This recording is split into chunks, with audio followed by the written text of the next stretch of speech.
Board of Healthcare Funders has been hosting a women empowerment workshop trying to get around strategies to ensure gender equality in the healthcare sector. VHF Chairperson and Principal Officer at Polmed Neo Khauoe joins us now to talk about the gaps exposed by the Covid-19 pandemic around gender and the broader issues around the healthcare industry in this regard. Noah, very good evening to you. Grateful for your time on this Friday evening. So just how great is the gender gap in the healthcare sector? Good evening, Tembegile, and good evening to your listeners and viewers. The gap is very big, and it doesn't seem that we are anywhere closer to closing it or to even narrowing it to the extent that more women are seen in power and more women are enabled to do what they are supposed to be doing, or they actually have freedom to do what should be done.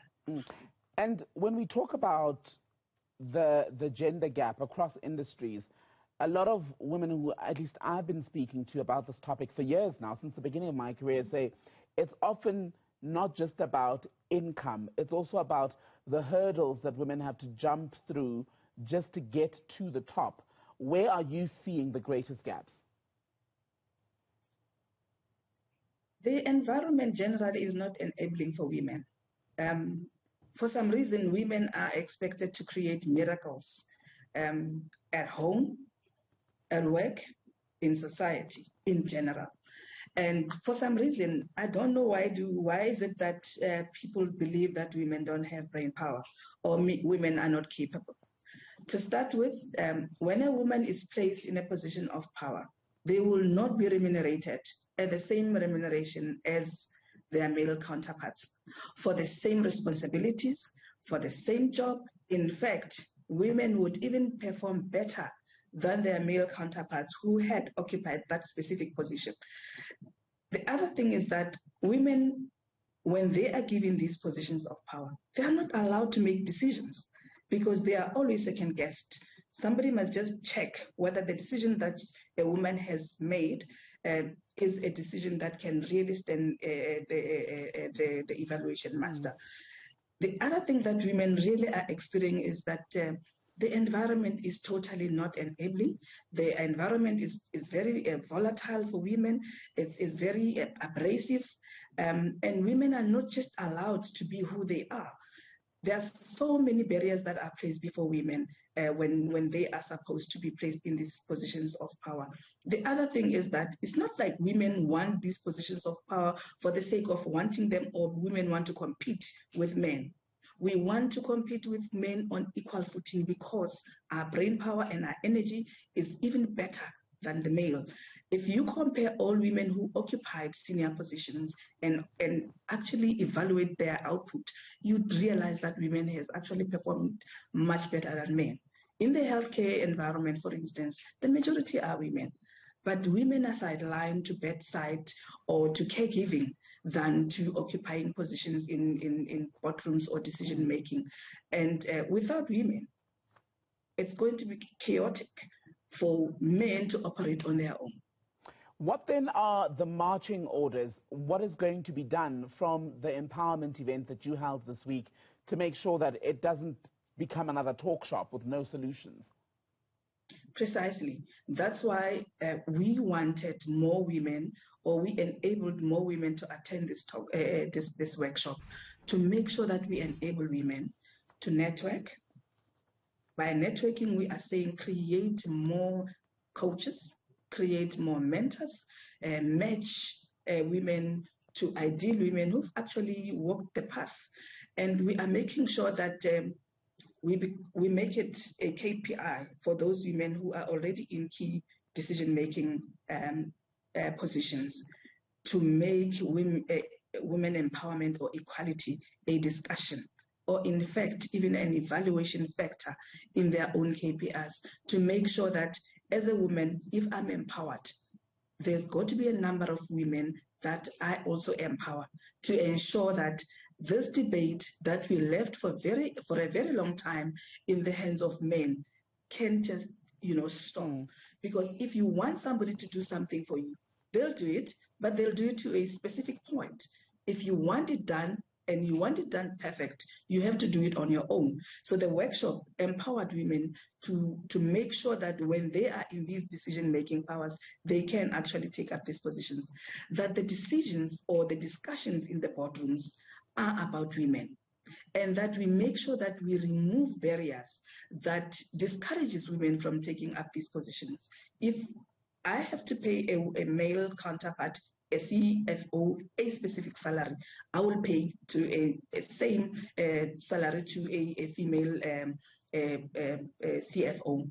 That we should no longer pride ourselves for being the only woman in the boardroom. It's no longer cool. In fact, it is actually very disturbing for any woman to say, I'm the only woman in the boardroom. It's majority males.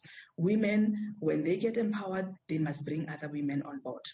And in order to do that, you also need the buy-in. Well, not buy-in, but you need the industry itself and the people at the top to be aware that such disparities exist.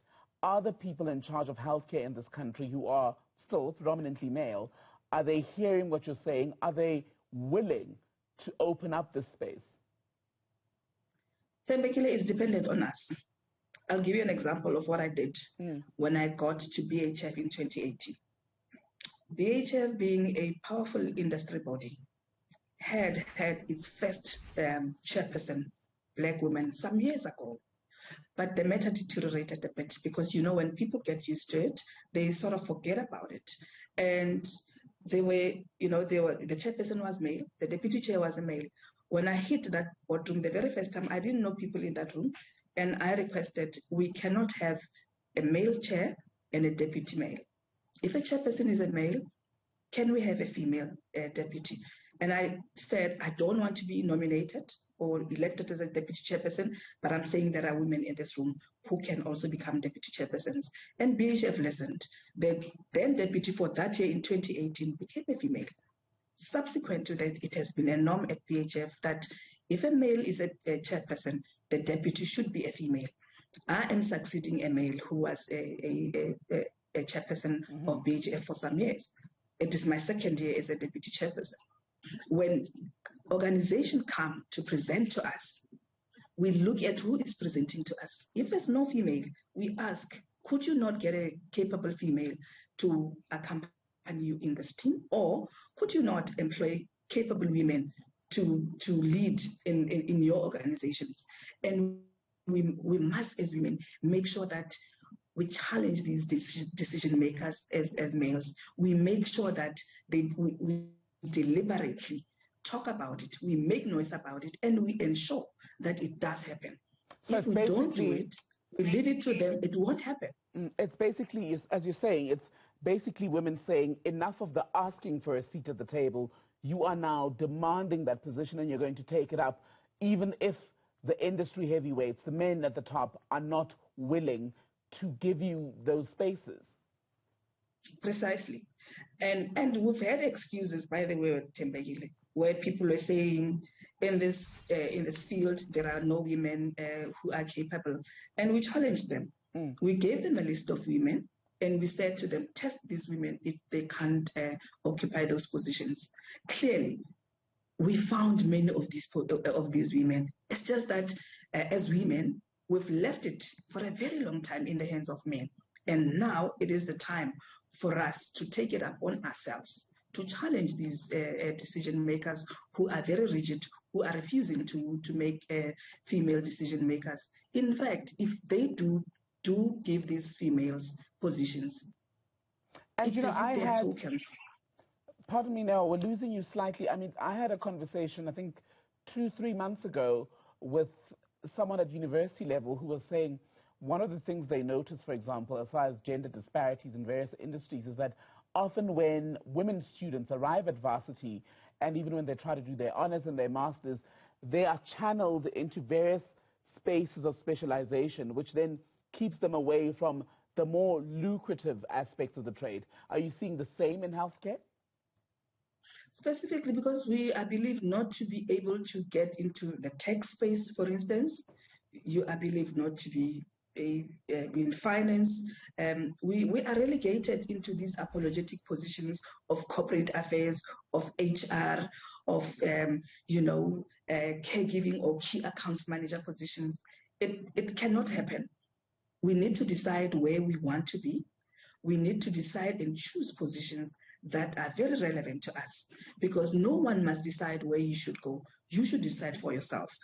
That's why I am saying women must create an enabling environments for themselves and their fellow counterparts as females in corporates, in universities, so that we are able to channel even our own children. Why are we asking our children to be influencers? Influencers in what? We need to channel and assist our children in choosing meaningful careers that will assist them to become somebody else. Good to speak to you. Principal Officer at Polmed Neo Khauoe, speaking to us about the pay gap, well, not just pay gaps, but the gender gaps in the healthcare sector, especially exposed now by the COVID-19 pandemic. Thank you, Neo.